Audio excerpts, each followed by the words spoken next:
I'm delighted to welcome our special guest for this evening, Brendan O'Neill, who has recently finished a speaking tour of Australia on the topic of cancel culture and political correctness. Are the fates of our colonies tied to the spiritual and moral collapse of the UK?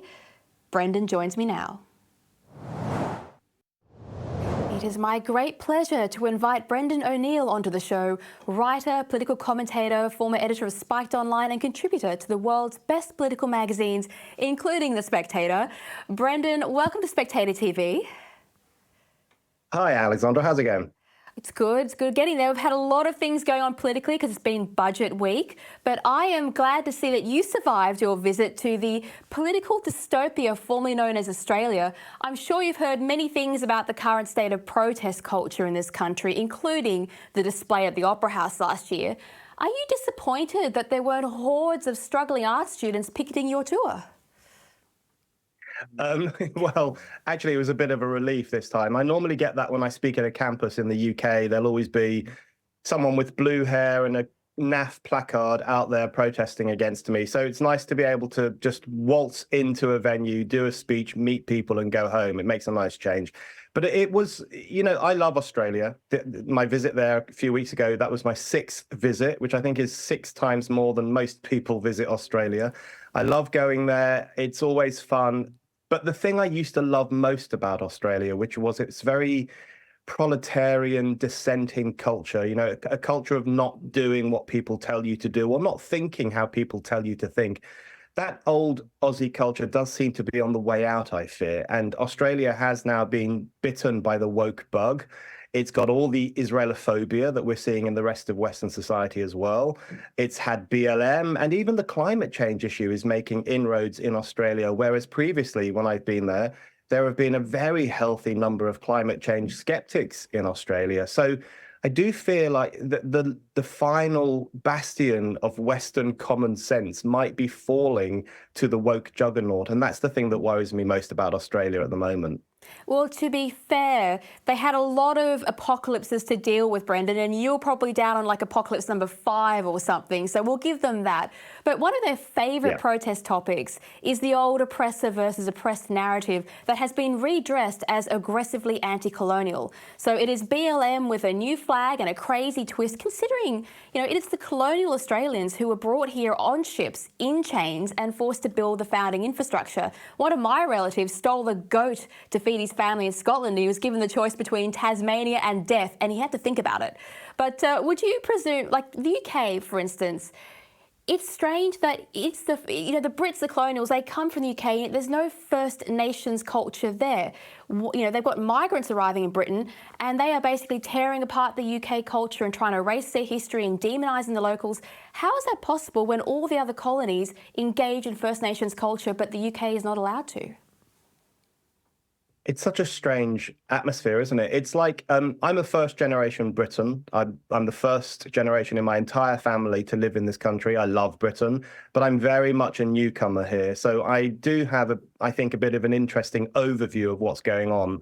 I find the British self-loathing amongst the intellectual classes just really creepy. And it's been going on for a long time. George Orwell made the point that the English intellectual middle class are the people who hate their country most. They look down their noses at ordinary British people, and they prefer to look to Europe for culture and for entertainment and for interesting art and literature and so on. So self-loathing amongst the British establishment has a long history, but it's really intensified over the past few years. We've had establishments basically throwing the doors open to the BLM ideology. We've seen some of the great museums in Britain looking through their artifacts, trying to find out which ones are racist, which ones are problematic. Even the Church of England has carried out essentially an exorcism of every church in the country. The Archbishop of Canterbury instructed every church to look for any monument or statue or painting that might have a link with empire or colonialism and to take it down. So you have this, it's like, what the French revolutionaries did in churches, except this time the church is doing it to itself. So we have this culture of self-loathing and historical self-loathing. The establishment looks at British history as basically one crime against humanity after another, which is such a one-sided view of what this great country has achieved over the centuries. And I think it's that culture that then possibly rubs off on newcomers to the country, on the immigrants coming into this country, because the message they pick up from the establishment all the time is that this is a racist country, this is an Islamophobic country, it's full of gammon, i.e. working class men who vote Brexit and vote Tory. They're all racist scumbags, they all hate you.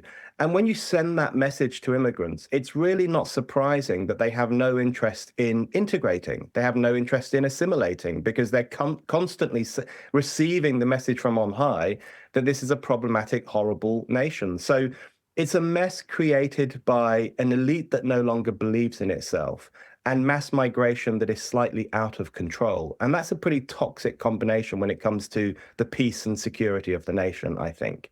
Well, while you were down here, you might have noticed that Australia has something that you don't.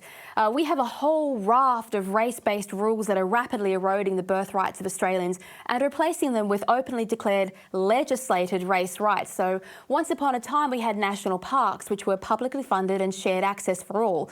They were meant to preserve Australia's untouched areas for all of us. These have now been changed into native title, which turns public land into private property, much of which is then locked up or sold to developers for a profit. And our tourist attractions like Mount Warning are being locked up because white people and women offend the gods, so they can't walk on them. And this is an ideology that's creeping into our councils, where Victoria is trying to pass a treaty which will see Aboriginal people excluded from paying rates and most taxes. Is this sort of thing a bit like a culture shock for you, coming from the UK, where we've championed liberty and individual rights separate from race, and now we've got this happening in the colonies? It's a more extreme form of things that are happening around the Western world, I think. I mean, we don't have things like that in Britain for obvious reasons, but we do have the ideology of multiculturalism, which is the idea that all cultures are equal. I don't believe that all cultures are equal. I think all races are equal, all people are equal, and all people, regardless of their background, should enjoy equal rights.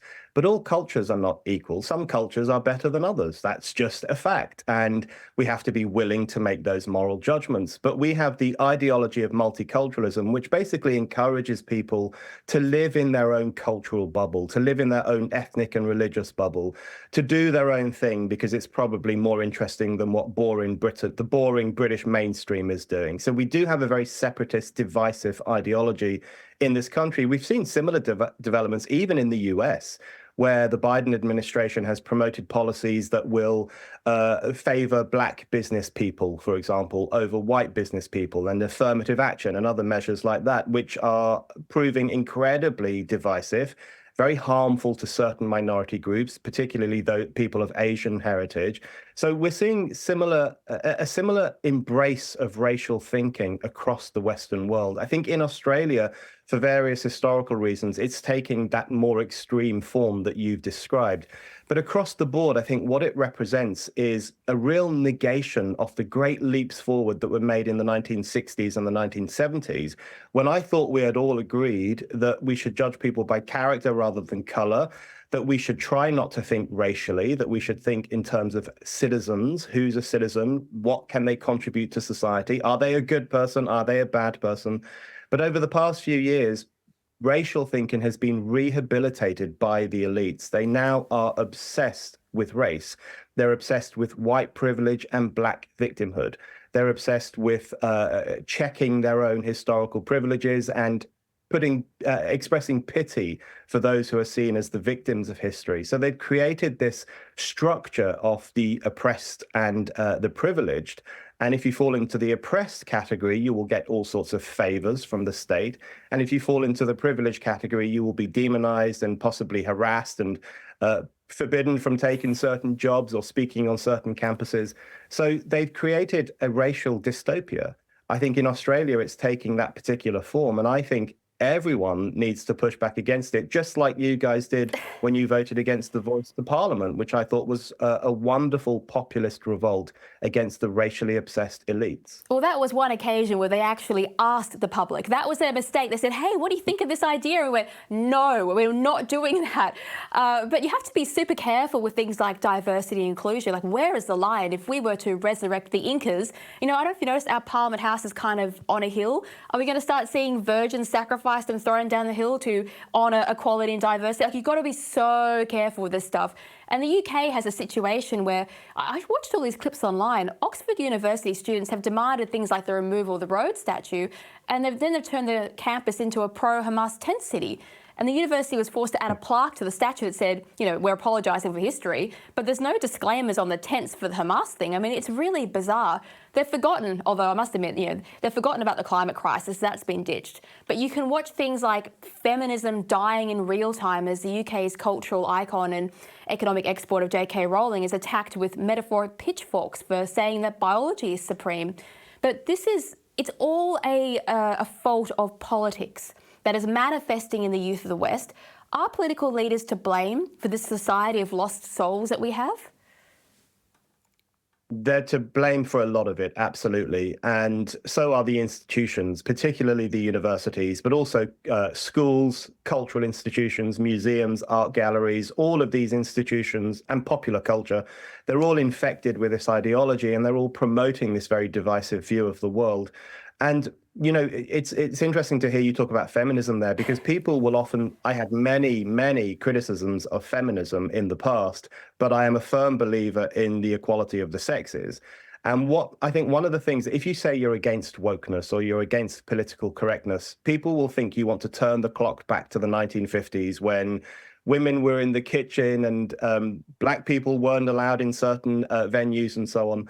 My view is the exact opposite.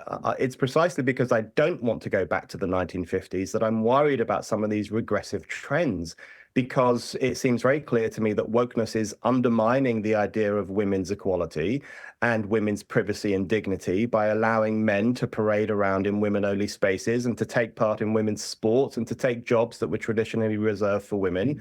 You know, men have now invaded and colonized women's areas. And also, as we were just saying, racial thinking has been rehabilitated too. So it's actually the woke cliques that are bringing us back to that regressive past. But I think if you look at something like the Israel protests at the moment taking place on campuses, what is so striking to me is that, you know, these are the very people who just a few months ago would have claimed to be anti-racist. They would have claimed to be anti-fascist. And yet, when something very much like fascism reared its head on the 7th of October, they took its side. When we witnessed the worst act of racist violence of modern times, the worst act of anti-Jewish violence since the Holocaust, they made excuses for it. They cheered it on the streets. They said, well, what do you expect, Israel? This is bound to happen to you. So they have been utterly exposed. All their fantasies about being against fascism have completely fallen apart. And we now see that they are on the side of barbarism against civilization. And that's how serious I think this situation has become. When you encourage young people to be suspicious of Western civilization, even to hate their own societies and their own history, you can't then feign surprise if they are driven into the arms of barbarism, if they prefer Hamas to Israel. So we have sown the seeds for some of this, and I think it's about time we got our common sense back before things really do spin out of control. Can I just say that I've never been told to go back to the kitchen more often than by the woke in my Twitter DMs. That is the most common comment that I get. And I remind them that all the knives are in the kitchen, so they don't really want me to go back to the kitchen. It's so ridiculous. They're so aggressive. They are more aggressive than the 1400s, honestly. I don't know where they've come from, but they've brought all this ancient backward thinking with them. But I don't think I'm imagining it. This is a final question here, Brendan. I don't think I'm imagining it. You look around the West and you've got Biden, you've got blackface Trudeau, you've got Albanese, you've got Rishi Sunak, and none of them are going to be towering figures in history. I mean, Biden might warrant a mention in the worst presidents of all time, but I'd be surprised if the rest of them are memorialized as more than, say, a footnote. You and I were talking about what makes a good politician before, and I suspect, and you can debate me on this if you like, that the best political leaders are those who are also writers, meaning they are not simply repeating other people's words. Are our political leaders particularly bad this generation? And if so, do you have a theory as to why that might be the case? They are bad. They're really, really bad. And, we've got a general election coming up in Britain this year, and our choice will be between Rishi Sunak and Keir Starmer. I mean, it makes you want to jump out of the window. It's so depressing. One bank manager against another, one grey suit against another. Neither of them is inspiring. Neither of them has a way with words. I think you're absolutely right that a politician has to have a way with words. They have to be able to connect with people. They have to have some flourish and some spin and some interesting things to say. I think the reason we have such lame politicians at the moment is because we live in a technocratic era. We live in a post-ideological era in some ways, although the woke ideology is obviously making huge inroads. The worst ideology is spreading through the establishment precisely because they don't have any ideological beliefs of their own to fight back against it. So it can kind of roll over them and take over the institutions. But, since the third way and the end of left and right and the rise of the kind of managerial politician, the politician who saw it as his or her responsibility to manage society, manage the masses, keep everything on an even keel, since then, politics has just had the lifeblood drained from it. It is dull. It is boring. It is full of people who see it as a career rather than as a vocation. And, what's interesting is that any politician who comes through who's a bit different tends to be instantly attacked and cast out. I mean, the perfect example in Britain is Boris Johnson, who was very enthusiastically elected in 2019, including by huge numbers of working class voters who had never voted Conservative before. And the knives were out for him from day one, from the media elites and from sections of the Conservative Party itself. And eventually they managed to drum him out of Downing Street. So there's a hostility to any interesting politician or any politician with flourish or any politician with beliefs. There's an instinctive hostility amongst the political class towards that.